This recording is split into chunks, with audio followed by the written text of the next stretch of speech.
Shalom, Renungan Harian Minggu 3 Juli 2022 dengan judul Patah Hati.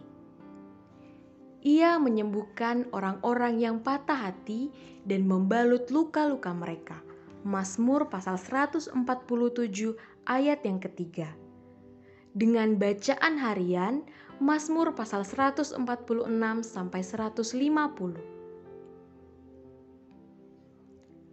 Dalam kehidupan ini, terkadang ada hal yang menimbulkan goresan luka dalam diri seseorang. Bukan hanya orang-orang di luar Tuhan yang pernah merasakan luka-luka hati, tapi ada banyak orang percaya juga, bahkan mungkin lebih kronis. Luka hati adalah rasa sakit di dalam hati yang diakibatkan perlakuan tidak baik oleh pihak luar, entah berupa intimidasi, ketidakadilan, penghinaan, tidak dikasihi, tidak diperhatikan, kekerasan fisik, pelecehan seksual, penolakan sejak kandungan, kebencian, kepahitan, tekanan, dan sebagainya. Alkitab menggambarkan keadaan orang yang terluka hatinya itu sebagai orang yang robek jiwanya, patah hati, remuk jiwa, hancur hati, dan sebagainya. Menyerang hati dan membuat terluka adalah cara yang dilakukan iblis untuk menghambat kemajuan seseorang, serta menghalangi orang percaya mengalami penggenapan janji-janji Tuhan.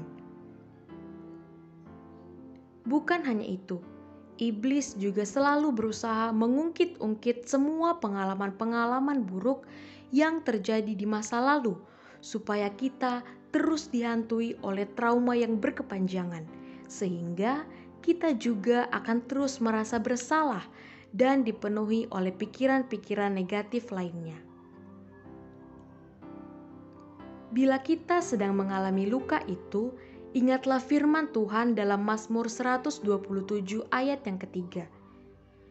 Dia menyembuhkan orang-orang yang patah hati dan membalut luka-luka mereka. Yang harus kita lakukan saat ini hanyalah membuka hati kita terhadap kasih Tuhan. Percayalah, sentuhan kasih-Nya sanggup memulihkan luka-luka hati kita, sehingga aib perseteruan kita diubahkan menjadi kemuliaan dan kita pun mengalami mujizat pemulihan keluarga.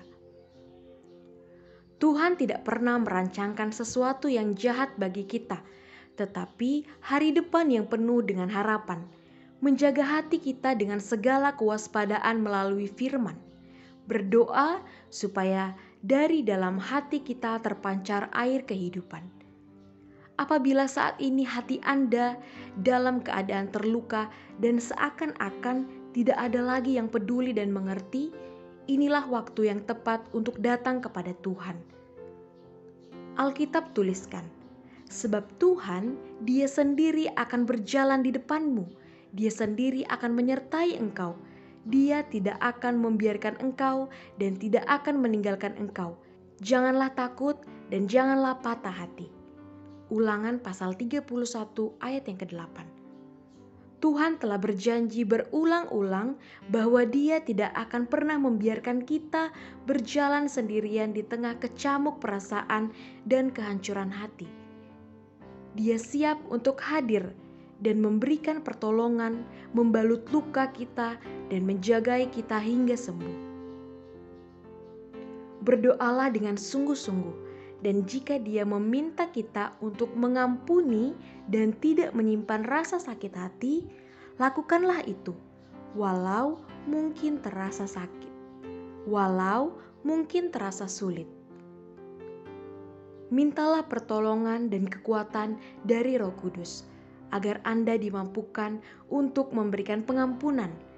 Dan percayalah, Tuhan akan memulihkan luka hati kita dan sukacita akan kembali memenuhi hidup kita. Bahan refleksi untuk kita. Apakah saat ini kita mengalami kekecewaan dan patah hati? Sudahkah kita mengalami janji Tuhan saat mengalami perasaan luka hati tersebut? Power statement. Tuhan selalu peduli dan pasti akan menyembuhkan luka-luka yang timbul karena patah hati. Mari kita berdoa. Bapa, saat ini kami mau membawa luka-luka hati kami kepadamu. Sentuhlah hati kami dengan kasih-Mu yang penuh kuasa dan penuh keajaiban, supaya kami boleh mengalami pemulihan pribadi dan mengalami sukacita dan kemenangan. Dalam nama Tuhan Yesus, amin.